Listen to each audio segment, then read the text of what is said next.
Nosotros somos el equipo 1 y vamos a presentarles el tema de acondroplasia. Vamos a hablar del genotipo, incluyendo el gen implicado y su producto génico, la fisiopatología, el diagnóstico, el fenotipo de la enfermedad, la evolución clínica con sus complicaciones, pronósticos y finalmente el consejo genético y la terapia génica disponible. Para comenzar, la acondroplasia es la displasia ósea más común en humanos. Tiene una prevalencia de aproximadamente 1 de cada 25.000 a 30.000 nacidos vivos. Es autosómica dominante en todas sus expresiones. Aproximadamente el 80% se debe a mutaciones de novo, donde los padres no tenían la enfermedad, mientras que un 20% es heredada. En esta, los padres, alguno de los dos tenía la enfermedad. Cuando ambos tienen acondroplasia heterocigótica, entonces el riesgo de que sus hijos tengan acondroplasia homocigótica, es decir, dos copias de la misma mutación y también una mutación letal, sería de un 25%. Una acondroplasia heterocigótica, la más comúnmente conocida, sería un 50%. Y un niño con estatura media, es decir, que no presenta la enfermedad, sería un 25%. El gen implicado es el receptor 3 de factor de crecimiento de fibroblastos.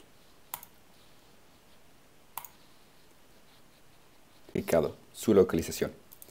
El locus de acondroplasia está mapeado por el cromosoma 4 en su brazo pequeño, en la región 1, banda 6, subbanda 3. Su estructura.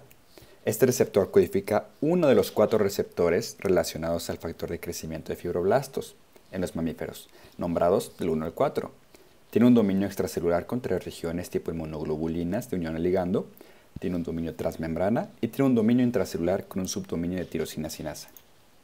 Las mutaciones en los receptores 1, 2 y 3, por ejemplo, cuando hay una mutación en la cual la prolina del aminoácido 250 cambia a arginina, se encuentran relacionadas con síndromes de craniosinestesis. Las mutaciones relacionadas con la acondroplasia muestran un aumento en la función de este receptor, de lo cual vamos a platicar más adelante, y esta extensión correlaciona con la severidad del fenotipo. La región crítica es una sustitución de la glicina número 380 por arginina en el dominio transmembrana. Prácticamente todas las personas con acondroplasia tienen esta mutación, pero también se pueden encontrar cambios, por ejemplo, la glicina del aminoácido 375 a una cisteína. Y la penetrancia de esta enfermedad es del 100%. También se ve relacionada con la edad paterna avanzada en mayores de 35 años. Esto se debe a una hipótesis que hay una selección positiva en aquellos blastos con los productos de este factor de crecimiento. Entonces, conforme pasa la edad, estos productos que tuvieron esta mutación se ven favorecidos y entonces hay más espermatozoides que conllevan ahora esta mutación.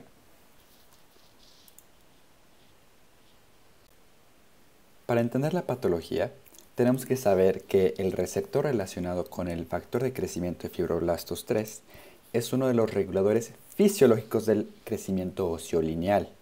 Funciona como un inhibidor de la proliferación y un acelerador de la diferenciación terminal de los condrocitos en la placa de crecimiento. Las mutaciones que ocurren en la acondroplasia son mutaciones con ganancia de función, es decir, que exageran esta función que si no sería fisiológicamente normal. ¿Cómo se activa? Este se activa con la unión de sus ligandos, los cuales son los factores de crecimiento de fibroblastos 2, 9, 18 y 23. Cuando se activa, ocurre una dimerización del receptor. Esto va a fosforilar y activar a las tirosinas quinasas que por ende dan un señalamiento celular hacia lo que sería una desaceleración de la proliferación y una diferenciación de los condrocitos debido a estas activaciones de la vía de señalización que se presentan en la diapositiva. Aquí tenemos una imagen en la cual podemos ver cómo normalmente se encuentra el receptor dimerizado, pero no unido, y con la llegada del factor de crecimiento de fibroblastos ocurre su dimerización y su activación de señalización intracelular. Sin embargo, como hemos visto, en las mutaciones de la acondroplasia ocurre una activación independiente del ligando, por lo cual estos receptores están siempre activando y siempre inhibiendo el crecimiento óseo y acelerando la diferenciación de los condrocitos. Otros trastornos debido a mutaciones en este gen incluyen la hipocondroplasia, que no es simplemente una acondroplasia pero más leve, sino que es una mutación principalmente de novo en el aminoácido 540 con un cambio de asparagina a lisina. La presentación clínica sí es más leve en general, pero puede tener sus formas más severas. Se caracteriza por ser más proporcionados, aunque aún así se tiene acortamiento rizomélico de las extremidades, hay braquidactilia, no hay macrocefalia, se asocia a disgenesia de los lóbulos temporales o a trastornos convulsivos. Los hallazgos radiográficos esqueléticos siguen siendo similares pero más leves.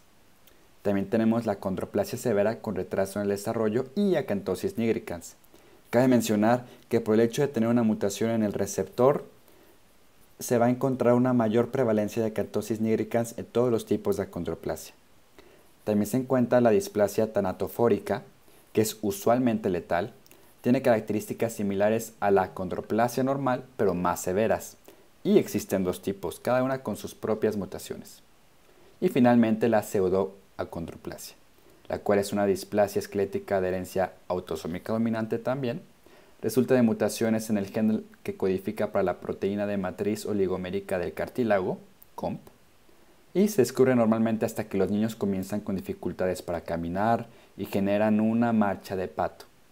La talla corta se detecta hasta los 2 o 3 años de vida, debido a que la velocidad de crecimiento inicial se encuentra dentro de los límites normales. Los niños afectados al final presentan una talla corta, con deformidad en las piernas, braquidactilia, articulaciones y ligamentos laxos. El diagnóstico. El diagnóstico de acondroplasia es normalmente al nacimiento. Se basa en manifestaciones clínicas, hallazgos radiográficos y resultados moleculares. Prenatalmente se sospecha acondroplasia cuando hay huesos largos muy cortos y macrocefalia. Los fetos afectados pueden requerir un parto por cesárea debido a la desproporción cefalopélvica y las anomalías pélvicas.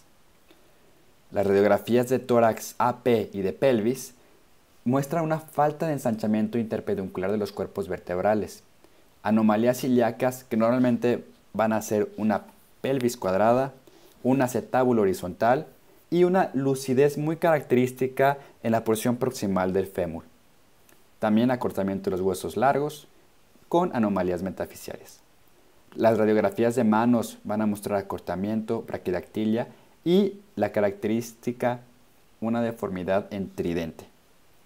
El diagnóstico se confirma mediante pruebas moleculares, pruebas específicas para la mutación clásica o también secuenciación más amplia del gen, incluidos múltiples exones o el gen completo cuando el diagnóstico clínico está en duda y sobre todo cuando se sospecha de alguna otra enfermedad como la hipocondroplasia.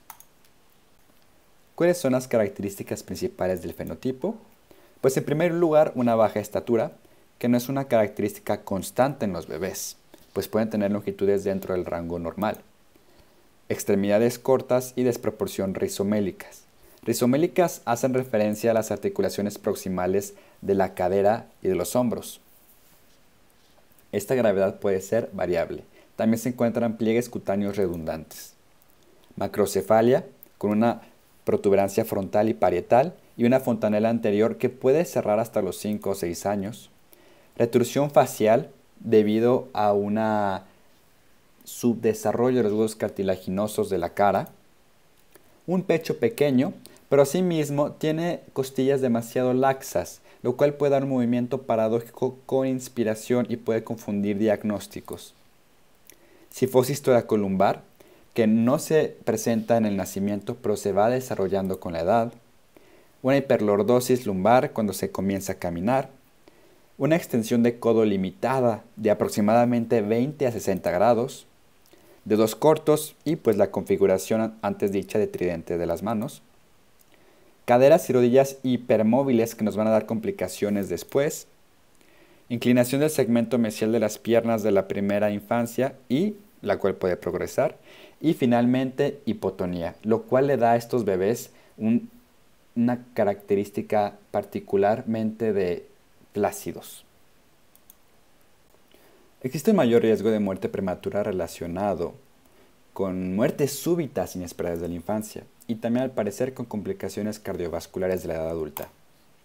Las principales que dan mayor morbimortalidad en el primer año son estas dos: la disfunción cardiorrespiratoria y la apnea del sueño, que puede ser debido a una hipoplasia facial media, con resultado una hipertrofia relativa de las adenoides y las amígdalas, una obstrucción muscular de las vías respiratorias, debido a las conexiones neurológicas comprometidas, y la hidrocefalia progresiva, que puede ser debido a una hipertensión venosa yugular. Esto debido a que el agujero yugular suele estar estenosado en la gente con acondroplasia, lo cual da una congestión venosa cerebral y por ende hidrocefalia. Asimismo, se encuentra una compresión de la espina cervical. Igual que la estenosis del agujero cervical, este agujero de la unión cráneo-cervical es pequeña y se dice que tiene una característica forma de agujero para llave. Como es tan pequeña, esto puede entonces obstruir a las arterias vertebrales y causar hipoxia en la médula espinal, lo cual daría una muerte súbita. Esto se asemeja también, está relacionado a movimientos bruscos de cabeza. ¿Y en qué pacientes se debería de buscar esta compresión? Pues principalmente en aquellos que presenten una hiperreflexia de los miembros inferiores, clonus o ambos, apnea central demostrada por polisomnografía o mediciones del foramen magnum por debajo de la media para la acondroplasia.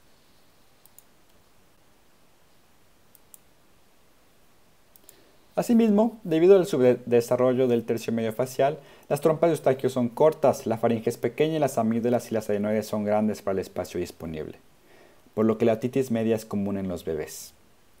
Y alrededor del 25% tiene otitis media crónica recurrente. Estas complicaciones deben tratarse agresivamente con amigdalectomía y tubos de ventilación para prevenir la pérdida auditiva, que se ve en casi el 40% de los adultos con acondroplasia. Asimismo, el retraso del habla y los problemas de articulación se encuentran en aproximadamente el 25% de los pacientes, posiblemente relacionados con la hipoplasia del tercio medio facial. Los procedimientos de ortodoncia para expandir el maxilar y reducir el número de dientes en la mandíbula frecuentemente son necesarios para lograr la alineación dental. Y finalmente la hidrocefalia, como ya se mencionó antes, debido a la estenosis del agujero yugular. Asimismo, un gibus toracolumbar, que no suele estar presente al nacer y generalmente se desarrolla a los 4 meses, se relaciona con la hipotonía del tronco, por lo que los bebés acondroplásicos no deben colocarse en una posición sentada para evitar así agravar el gibus.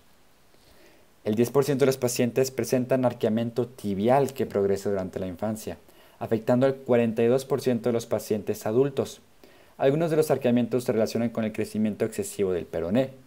Las osteotomías para corregir el arqueamiento de las piernas deben considerarse en la infancia para enderezar los huesos y realinear las rodillas, ya que la osteoartritis puede desarrollarse más tarde en la vida. Pero aún así se ha visto que en la acondroplasia la osteoartritis no es tan común que en la población general. Asimismo, una estenosis espinal es común en la región lumbar. Se puede presentar en casi el 10% de todas las personas con acondroplasia y se caracteriza por claudicaciones y aumentos de los reflejos. Cuando esto afecta la vida diaria, se podría optar por una laminectomía. Otras complicaciones en la acondroplasia son las complicaciones metabólicas, donde hay una mayor prevalencia de obesidad y diabetes.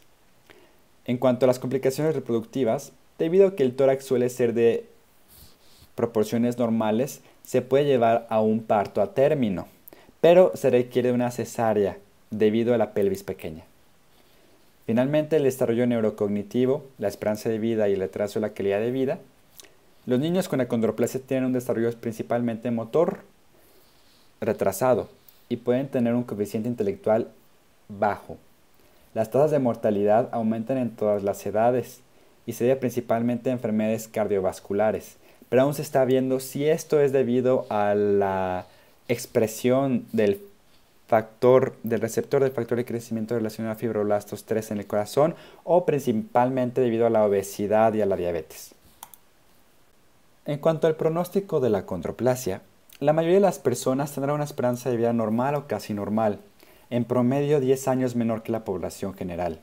La calidad de vida se ve afectada por consecuencias médicas y consecuencias psicosociales. 2/3 de la población de los adultos con acondroplasia tendrá una función física comprometida debido al dolor crónico, y entre ellos, de un 10 a un 15% dependerán de otro para actividades de la vida diaria. Asimismo, hay un declive en la funcionalidad en los años 40 y 50, esto principalmente a las estenosis de la columna lumbosacra. En cuanto a las consecuencias psicosociales, la baja estatura de cualquier causa puede resultar en problemas sociales, disminución de la autoestima, un aumento en la prevalencia de la depresión. También se ha visto que hay ingresos disminuidos, menos educación, menos empleos exitosos y todos los dominios no relacionados con la salud, de la calidad de vida, social, económica, psicosocial, espiritual y familiar se ven afectadas negativamente, aunque también hay sus excepciones. En cuanto al consejo genético, un individuo afectado con una pareja de estatura promedio tiene un riesgo del 50% de heredarlo a sus hijos debido a la herencia autosómica dominante. Ya se haya mencionado que el 80% van a ser debido a mutaciones de nuevo con parejas de estatura normal. Sin embargo, cuando el padre es de mayor edad, sí hay un aumento en la recurrencia debido a lo que ya hemos mencionado antes de una selección positiva de las espermatogonias del padre de edad avanzada, en el cual la recurrencia puede llegar a ser mayor, pero aún así mucho menor al 1%. Finalmente, actualmente están en investigaciones terapias que inhiban la función del receptor relacionado al factor de crecimiento de fibroblastos 3.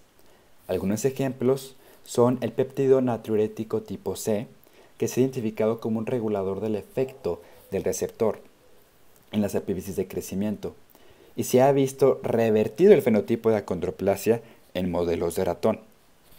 Esto se puede ver en la imagen, se ve cómo se inhibe a través de la vía de señalización río abajo. Este análogo se llama vororitida. También se encuentra la meclicina, que es un fármaco para vértigo, pero al parecer inhibe la activación río abajo de los efectos del factor de crecimiento. Y también se ha encontrado o se ha buscado la inhibición de proteínas chaperonas de este receptor, que den como resultado la ubiquitinización y la degradación. También se buscan inhibidores que funcionen principalmente para el bloqueo directo de sitios de unión al ligando o inhibidores de tirosina sinasa. Finalmente, gracias por su atención y esperemos ahora tengan una visión más amplia de la acondroplasia.